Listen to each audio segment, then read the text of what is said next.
ಯಾರಾದರೂ ನಿಮಗೆ ಸಾಲ ಕೊಟ್ಟಿದ್ರೆ ಆ ಸಾಲನ ಕಷ್ಟನೋ ಸುಖನೋ ಏನಾದರೂ ಮಾಡಿ ಅವರಿಗೆ ರಿಟರ್ನ್ ಮಾಡಿಬಿಡಿ. ತುಂಬ ಶ್ರೀಮಂತರು, ದುಡ್ಡು ಲೆಕ್ಕನೇ ಇಲ್ದಿರೋಂಥ ಶ್ರೀಮಂತರುಗಳು ಯಾರೂ ಸಾಲ ಕೊಡೋಲ್ಲ. ಒಂದು ವೇಳೆ ನಿಮ್ಗೆ ಯಾರಾದ್ರಿಂದ ಸಾಲ ಸಿಕ್ಕಿದೆ ಅಂದರೆ ಅವ್ರಿಗೆ ದೇವ್ರ ಥರ ಟ್ರೀಟ್ ಮಾಡಿ ವಾಪಸ್ ಕೊಟ್ಬಿಡಿ. ಯಾಕೆ ಮಾತು ಹೇಳ್ತಾ ಇದ್ದೀನಿ ಅಂದರೆ, ಇದಕ್ಕೂ ಮುಂಚೆ ನನ್ನ ಫ್ರೆಂಡ್ ಹತ್ರ 6 ಲಕ್ಷ ಒಬ್ಬ ದುಡ್ಡು ಇಸ್ಕೊಂಡಿರ್ತಾನೆ. ಈಗ ಕೇಳಿದ್ರೆ ಅವನಿಗೆ ರಿವರ್ಸ್ ಮಾತಾಡ್ತಾನೆ. ಸೊ ಇದು ನನ್ನ ಕಣ್ಮುಂದೆ ಆಗಿರೋ ಎಕ್ಸ್ಪೀರಿಯೆನ್ಸು.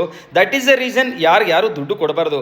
ಅದು ಇನ್ ಸಚ್ ಕೇಸಸ್ ಎಮರ್ಜೆನ್ಸಿ, ನಿಜವಾಗ್ಲೂ ಎಮರ್ಜೆನ್ಸಿ ಅಂತ ಇದ್ರೂ ಸಹ ಇಂಥ ಲೋಫರ್ಸ್ ಮಾಡೋ ಅಲ್ಕಾ ಕೆಲಸಗಳಿಂದ ಅವ್ರಿಗೆ ನಿಜವಾಗ್ಲೂ ಹೆಲ್ಪ್ ಮಾಡೋಕ್ಕೆ ಇಷ್ಟಪಡಲ್ಲ. 6 ತಿಂಗಳಾದ್ರೂ ಪಾಪ ಅವನು ಪರದಾಡ್ತಾ ಇದ್ದ. 6 ಲಕ್ಷ ರೂಪಾಯಿ ಕೊಟ್ಟಿರೋ 6 ಲಕ್ಷ ರೂಪಾಯಿ ವಾಪಸ್ ಸಿಗೋದಕ್ಕೆ ನನ್ನ ಕಣ್ಣು ಮುಂದೆ ನೋಡಿದೆ. ಅದಕ್ಕೆ ವಿಡಿಯೋ ಮಾಡಬೇಕು ಅನ್ನಿಸ್ತು.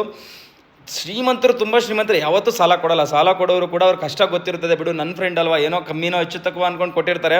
ಅಂಥವ್ರಿಗೆ ಯೋಚನೆ ಮಾಡ್ದಿರ ರಿಟರ್ನ್ ಮಾಡಿಬಿಡಿ.